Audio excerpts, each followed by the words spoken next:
ඇත්ත වශයෙන්ම කියනනම් වතුර බොණ්ඩත් හම්බුණා. තව දේවල් අපිට හම්බුණා මේකෙන්. බොහොම ස්තුතියි කම්බිලි අප්පච්චි. අම්මෝ ලොකු දෙයක් ඈ. බලපන්. පයින් යන්නේ. දොළුකන්ද මුදුනේ. රාවණ කාගේ හරි පොකුණා පයින් යන්නේ. මේ ඉන්නේ ප්‍රභාෂ්. මේ ඉන්න ඔයාලගේ වීරයා. ලස්සනයිනේ. මේ ඉන්නේ ගැඩවිල. මුලින් හිතුවේ සර්පෙක් කියලා. ඉතින් කොහොමද? කලින් වීඩියෝ එකේ බැලුවා නම් ඔයාලට මම කිව්වා මේ වෙනස්ම තැනකට යනවා පන්සලකට වඩා කියලා. නමුත් ඒ ගමන යන්න කලින් වෙන ගමනක් සෙට් වුණා. දැන් අද ඇවිල්ලා ඉන්නම දොළුකන්දට. හැමෝම දන්න කියන තැනක්, ටිකක් ප්‍රසිද්ධ තැනක්. දැන් පන්සලේ ඉන්නේ කට්ටිය ඇවිල්ලා මාත් එක්ක තව 7 දෙනෙක් ඉන්න ඔක්කොම 8 දෙනෙක් යනවාද? අපි ගමන ගිහිල්ලා බලමු වෙනස් විදිහකට. ලස්සන කතන්දර කීපයක්ම තියෙනවා මම සෑහෙන්න හොයලා බැලුවා. මේ කන්ද ගැන ලස්සන කතන්දර කීපයක්ම තියෙනවා.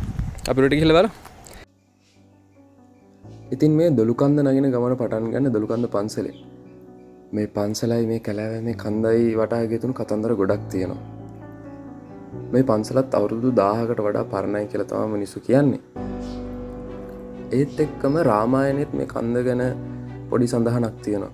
ඒ සඳහන තමයි රාම රාවණා යුද්ධයේදී ලක්ෂ්මණ කියලා කුමාරයෙක්ට ඊතල පහරක් වැදිලා තුවාලයක් වෙනවා. ඒ ඊතල පහරෙන් වෙන තුවාලේ සුව කරන්න සංජීවනී කියලා බෙහෙතක් හොයනවා. ඒ බෙහෙත තියෙන හිමාලයේ. ඉතින් මේ බෙහෙත අරන් එන රාජකාරී බවර ඉන්න හනුමන්තට. හනුමන්ත හිමාලයට ගියාට පස්සේ හනුමන්තන් මේ සංජීවනී කියන බෙහෙත අඳුර ගන්නව හොයාගන්න බැරි වෙනවා. ඒ නිසා හනුමන්ත හිමාලයේ තියෙන කොටසක් සම්පූර්ණයෙන්ම අරගෙන යනවා රිටිගලට.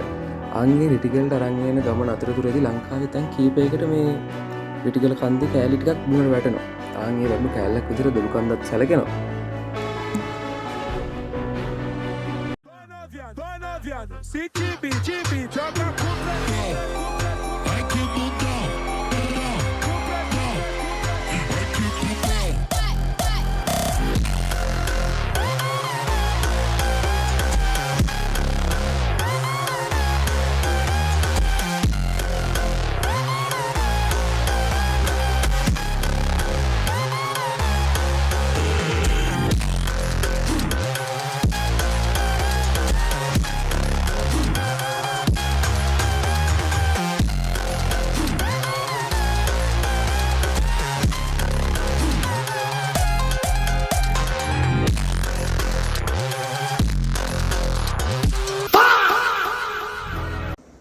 හරි ආපහු කතන්දරයට එමු අපි.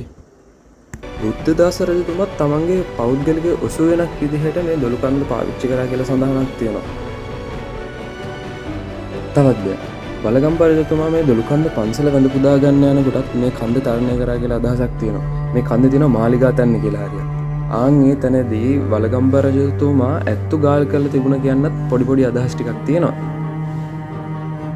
ඉතින් අපේ ලංකාවේ පිළිගැනීමක් තියෙන ඕනම කැලේකට අරක් ගත්ත දෙවියෙක් ඉන්නවා කියලා. ඉතින් මේ දොළුකන්ද අරක්ගෙන වැඩ ඉන්නේ වීරමුණ්ඩ දෙවියෝ. තවත් පොඩි ගුප්ත සහ ඇත්ත කතාවක් මට අහන්න ලැබුණා. ඒ තමයි මේ ගුහාවල රහතන් වහන්සේලා හෝ භික්ෂුන් වහන්සේලා තනිවම භාවනා යෝගීව වැඩ හිටියා කියන එක.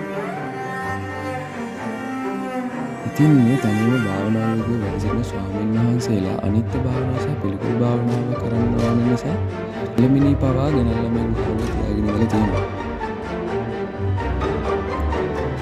ඉතින් දොළුකන්ද ජෛව විවිධත්වය අතින් ගත්තත් සෑහෙන ඉස්සරහින් තියෙනවා කියලා අපි හැමෝම දන්නවා. ඒ දේවල් ගැන මම වැඩි විස්තර කියන්න යන්නේ නැහැ. තවත් දෙයක්. මම කලින් වීඩියෝ දෙකක් දැම්ම බඩගම විදිහට සර්පෙක් හොයාගෙන, පොළඟෙක් හොයාගෙන. අන්න ඒ පොළඟවත් මට හම්බුණා මේ දොළුකන්ද ගමනේදී. ඉතින් කොච්චර දුෂ්කරම ගමන සුන්දරයි සහ ගමන සාර්ථකයි.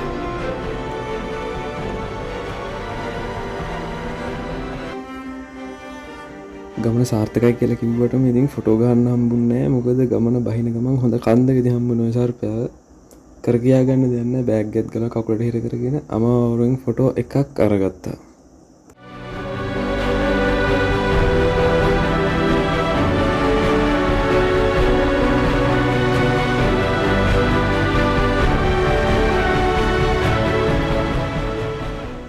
දොළුකන්ද ගැන කතන්දර ඇහුවට ඉතින් දොළුකන්ද ලස්සන දැක්කේ නෑනේ. ඔන්න එහෙනම් ලස්සනත් බලවෙන්න දොළුකන්දේ.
ටිකක් විශේෂ දෙයක් හම්බුණා. ඔයාලා දන්නවා ඇති මේ සුවඳෙන්න දුම්මල කුඩු තියෙන්නේ.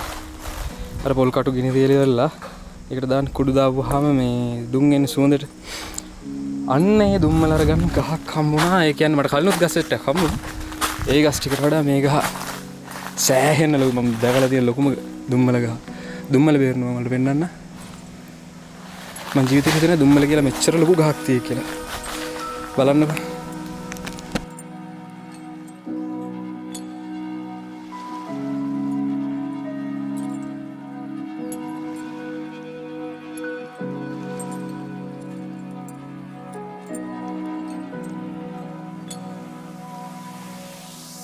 තව දෙයක් මේ දුම්මල ගහ ගැන මේ දුම්මල ගහ ගාම ඉන්නේ.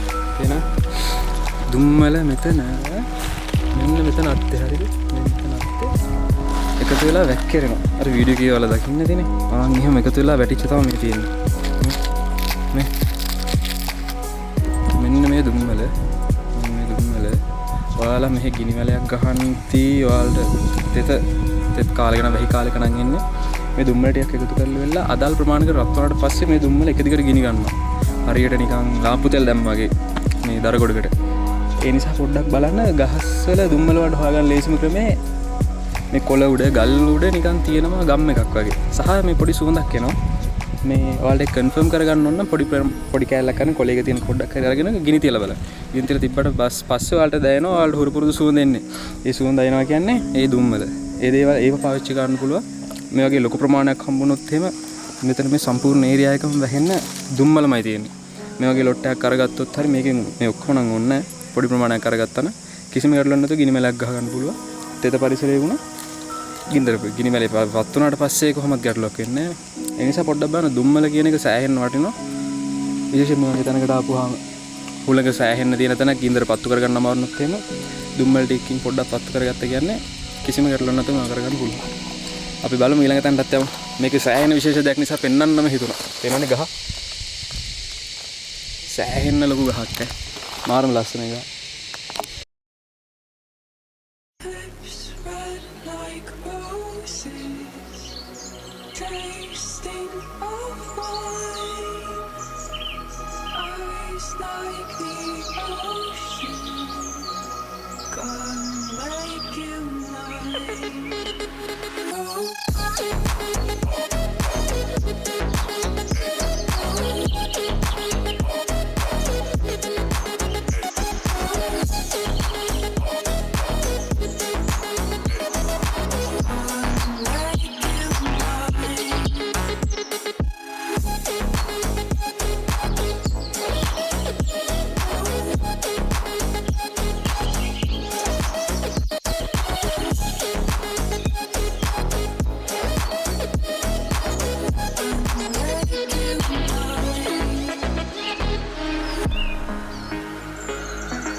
මෙන්න මේ පොකුණ තියෙන්නේ දොළුකන්ද මුදුනේ.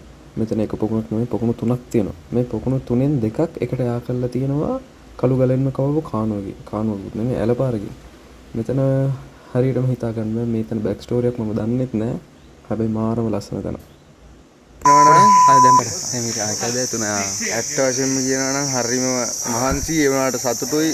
දොළුකන්ද නැගලා වැස්සා. වට දෙනාම පිට් එකේ ඉන්නවා තාම. අවුලම්ම නෑ.